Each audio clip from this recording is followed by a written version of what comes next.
that is a 4-week-old embryo.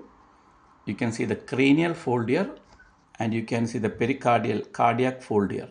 So in between the cranial fold and the pericardial fold lies your upper or the proximal half of the foregut. So this represents the proximal half of the foregut, and around this proximal half of the foregut, the mesoderm around this proximal half of the foregut folds like a cylinder to form the pharyngeal arch. Now here you can see a section which goes along this pharyngeal arch here, okay, and this is how it appears. So you can see the 3 layers or the 3 germ layers can be appreciated here: an inner endo, outer ectoderm, and a middle mesoderm. So around the mesoderm you can see a shade here which is actually called as the neural crest cells. So what is this neural crest?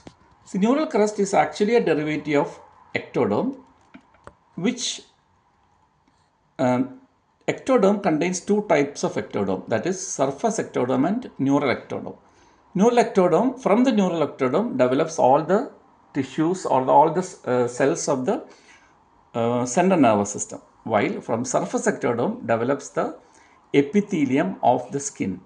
So whatever comes in between this can be called as the neural crest cells. These neural crest cells actually invaginate into all this, as you can see here, all this mesoderm or into the pharyngeal arches, and it forms all the 4 types of tissues. That means it can form the epithelial tissue, nervous tissue, muscular tissue, and connective tissue.